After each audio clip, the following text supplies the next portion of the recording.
Hello, general psychology students, and welcome to week 12. So this week we're going to be covering the intelligence chapter. And the first video that you watched, I actually had filmed last semester when there was a snow day for a class that I was teaching through Zoom that was general psychology.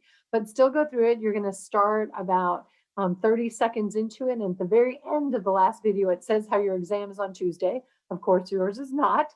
Yours is next week, and you have the whole week from Monday at midnight until the following Sunday at midnight or 11:59 to take the exam. Remember, though, the exam that you're taking next week must be proctored.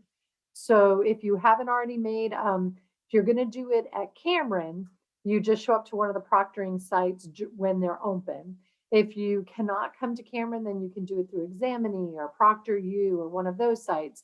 But at this point, because it's coming up so quickly now, they're going to give you a charge. They're going to charge you more because you're doing it. I think it's called like expedited or something because you're doing it more quickly. So make sure you get that straightened out for next week. Plan a date and a time and where you're going to take your exam because it must be proctored. What will happen is you'll show up to the proctor site and you'll have your index card. They'll know that you can bring a 5x7 index card with anything you want written on both sides while you take the exam. But when you get there, you'll have to show them your ID and to prove that you're who you say you are.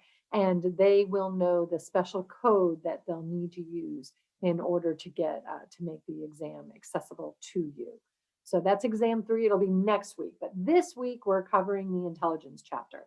So you've already watched video 1, hopefully, and now we're going to go. This is your second video, part 2. And let me share the screen. Sorry, I'm having trouble seeing it. Oh my goodness. There we go. Okay, and I'm going to call up the PowerPoint slides.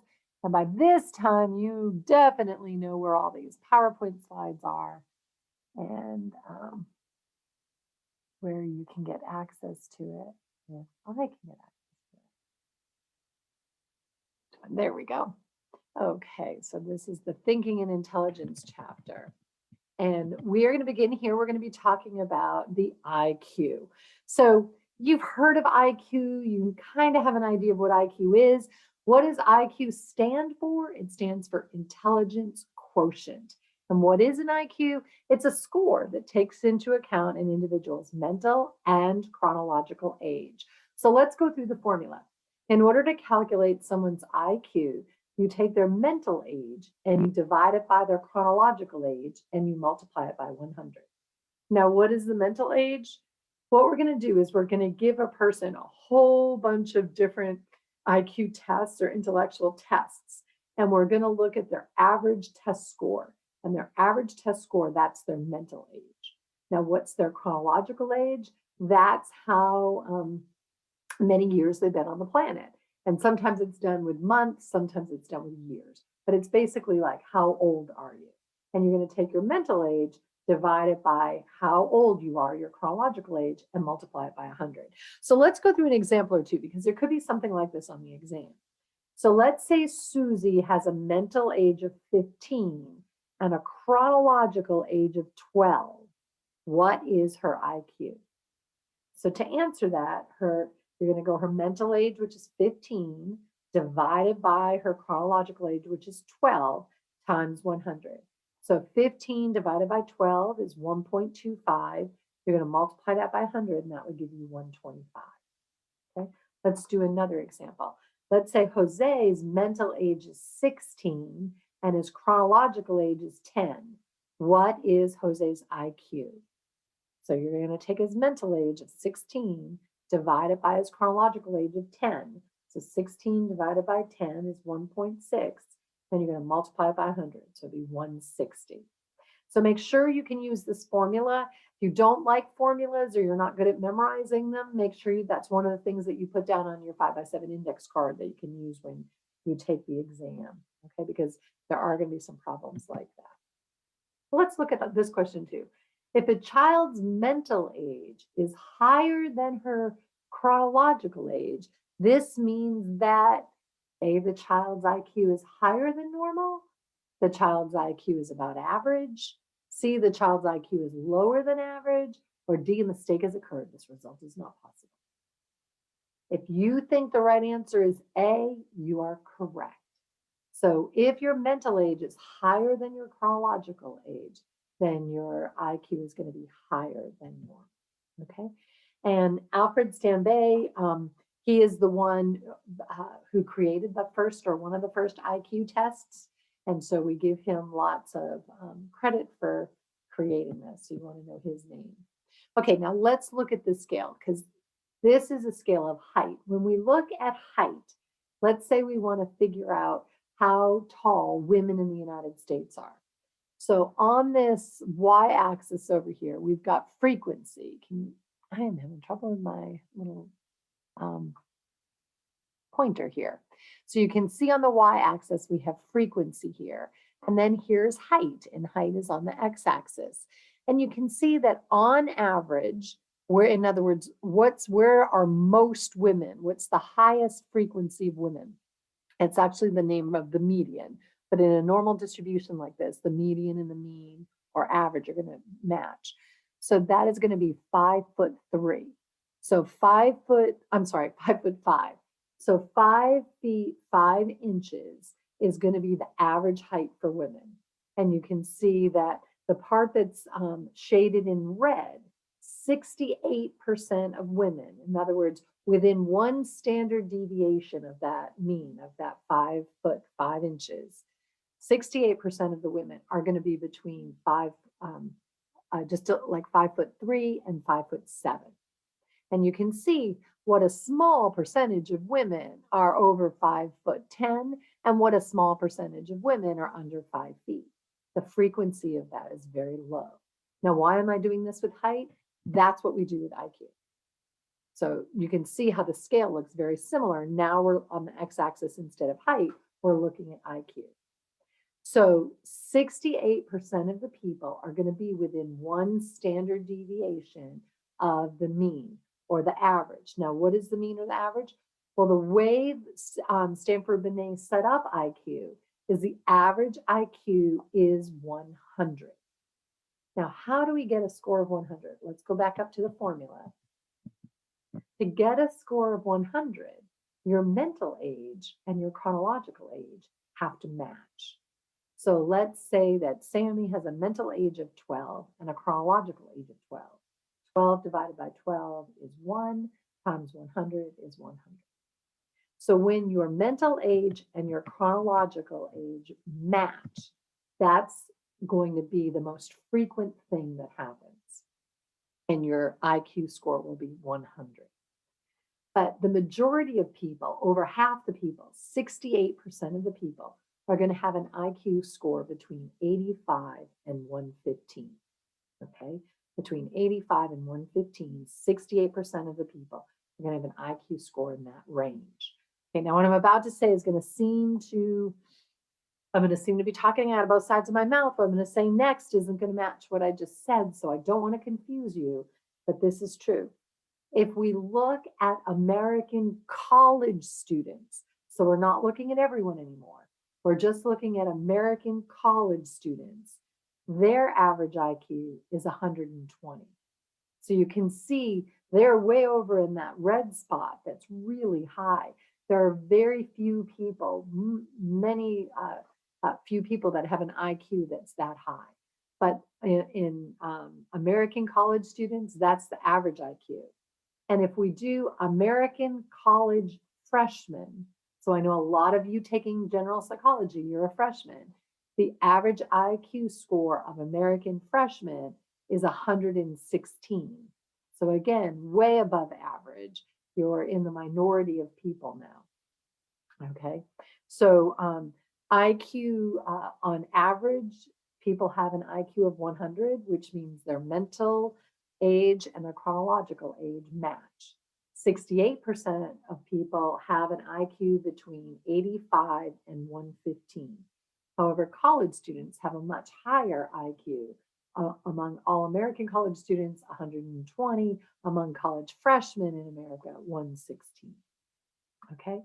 Now, one thing that I have found in teaching this class a couple times is that students think that IQ is pretty stable, that it doesn't change very much.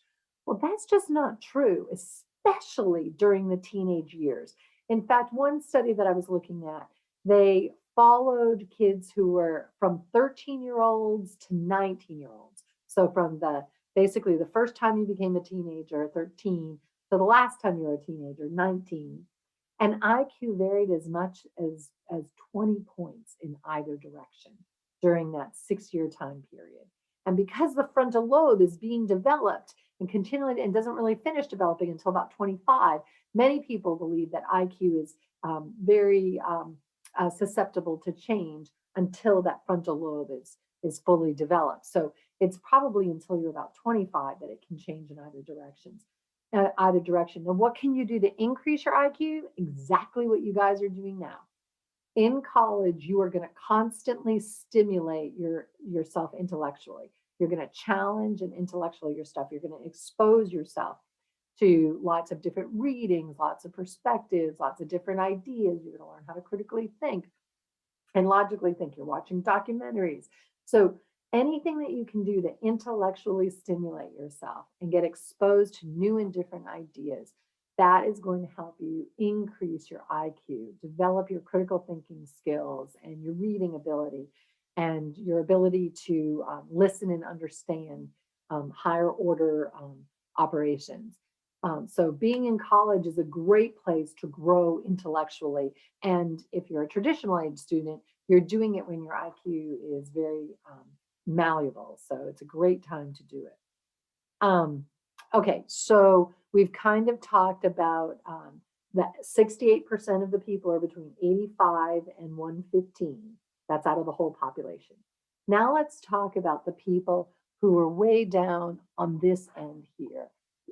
Man, I'm having trouble with my getting my little arrow to point to this. So I don't know if you can see it. Oh, here we go. So let's start talking about the people. There aren't very many of them. Only 2% of the population are going to have an IQ below 70. Let's talk about them. Oh yeah, there's a slide here. Oh, sorry, let me do this slide. Well, let me keep going and then I'll go back to the slide. Okay, so if you have an IQ that's less than 70, and there's only 2% of the population that fit that, then according to the American Psychological Association, you are defined intellectually disabled. So it's a condition characterized by significant limitations, both in intellectual functioning and conceptual, social, and practical adaptive skills. Now, how does this work? Well, if your IQ is between 60 and 70, then it's considered mild. And so this mild intellectual disability subtype, you're going to operate like on a third or fourth grade level. Most people who are at this level are able to live independently. They just have people that check in on them, but they can cook and do their laundry and get a job. I mean, they're high functioning. Okay. Now, what do we mean by 85%? What we mean is of the 2% of people that are intellectually disabled, 85% of them have it to this mild degree. So it's not that 85% of the people are mildly intellectually disabled. Remember, 68% of the people have what we consider like a normal IQ between 85 and 115. Okay. So, but this is, if it's between 60 and 70, it's mild. Now, if you have the subtype where it's moderate, you can do some basic reading and writing skills. You can do some basic self-care, but you're going to have significant oversight. So more than just someone checking in on you once a week. You're going to have someone really looking at you almost every day. And there's about 10% of the people who are intellectually disabled that fall into this moderate category. Then severe, this is functional self-care skills, requires oversight of daily environment and activities. They're going to need help bathing. They're not going to be able to cook their own meals. You're going to have to remind them to eat. So, oftentimes in this, you're looking at some kind of a group home or someone who's basically devoting much of their time to taking care of a person with a severe intellectual disability. And then the last category, profound. And this is very rare. So it's less than 1% of the 2% of people that are intellectually disabled fit this profound category. And this is, they usually can't talk. They're basically like infants in bodies that grow like adults. So that's profound. And to be profound, your IQ has to be less than 20. So less than 20. Okay. Now we also have the other side of this. So we're saying if your IQ is less than 70, there's only 2% of the people like that, and you're called intellectually disabled. Well, how about on the other side? There's 2% of the people who have an IQ that's above 130. And so we call these people intellectually gifted. And you can be gifted in one area, but not another. But on average, to have an IQ above 130, you'd have to have your mental age, divided by your chronological age. That mental age is going to be an average over a whole bunch of different. Now, if you do have an IQ above 30 and you wanted to, you could join Mensa. It's a high IQ society. I don't really understand why you would want to do that, but if you want to, fine. The issue that comes or can come when people are intellectually gifted is you would think, oh, they're going to have straight A's. But no, because oftentimes when they're in school, they get bored. The assignments kind of seem like boring to them, and they have this strong need for intellectual stimulation. They're very curious, or especially if they've been trained to be curious. So oftentimes they'll be voracious readers and watch TED Talks all the time nowadays, documentaries, and they're like always learning, learning, learning. But do they turn their homework in? Maybe, maybe not. So they're not always doing well in school. And in fact, gifted students often become bored in school. So my daughter's IQ is over 130. She saw no need to join Mensa. She didn't see how that would benefit her in any way. But we actually sent her to an all-girls school in Dallas that my mother-in-law had gone to. And the school is very selected to get into, and you have to take an IQ test. It's not a cutoff at 130, but they look at like a PSAT score, and it wasn't PSAT, it was some other test like that though. And the girls in there, many of the girls who were from Dallas lived at home and would commute, but you can't do a 3-hour commute or 3.5-hour commute from Lawton. So my daughter lived there. Most of the other boarders were from other countries. So we met girls from Saudi Arabia and Pakistan and Vietnam, all different countries. It was actually quite awesome and an amazing experience for both my daughter and myself to have all these gifted girls all in a high school that was really promoting intellectual stimulation and making sure that these gifted kids, girls, were really learning as much as they could and getting challenged and stimulated intellectually and physically, and they had to do community service and blah, blah. So those are the two ends of the spectrum. Okay, now what ends up determining your IQ? Genetics plays a huge role. So if we look at identical twins, in other words, twins that have the same DNA, so that remember they were the same egg, the same sperm, and when they split, they completely split. So their DNA is identical. People who share 100% of their genes, the correlation for their IQ is very high. And the less genetic similarity you have, the lower the correlation goes. So fraternal twins, in other words, 2 eggs, 2 sperms, their IQ is just as similar as any other brother and sister pair. And then if you go to half siblings, it goes less, adopted siblings, and it just goes down and down. So now, having said that, you can think, oh, so my IQ is completely based on my genetics and there's nothing I can do about it. But that just is not true. So like we were saying before, your IQ changes like up to 20 points in either direction from 13 to 19, that one study found. What changes it? Your environment. What are you doing with your time? I mean, if you're sitting around getting high all the time, I mean, it might be legal, but are you intellectually stimulating yourself? Are you athletically developing? Are you spiritually developing? Is this the best use of your time? So those people who are going to follow their intellectual curiosity, and their IQ is going to go up and raise, just like those that are going to pursue swimming or track or football or soccer. They're going to get more and more fit and more able to do those sports well.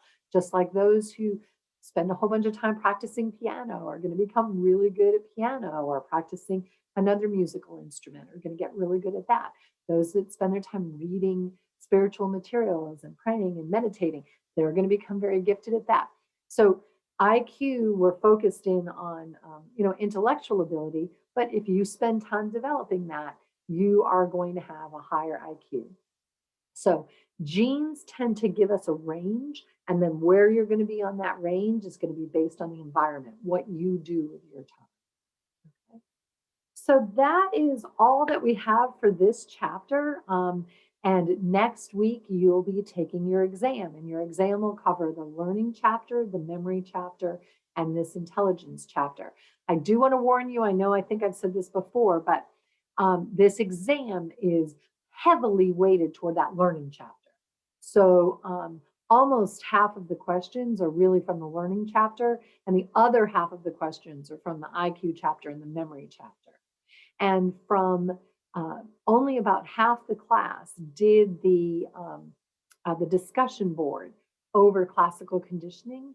And I noticed that there were quite a few errors in what people were thinking. In other words, what they were identifying is the unconditioned stimulus and conditioned stimulus and unconditioned response and conditioned response was more often incorrect than correct.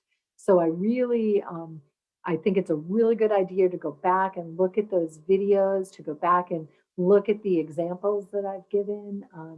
You want to make sure you really understand that material well. And if you have any questions this week or next week, feel free to email me, maryd@cameron.edu, and we can set up a Zoom meeting if you want me to go through it with you.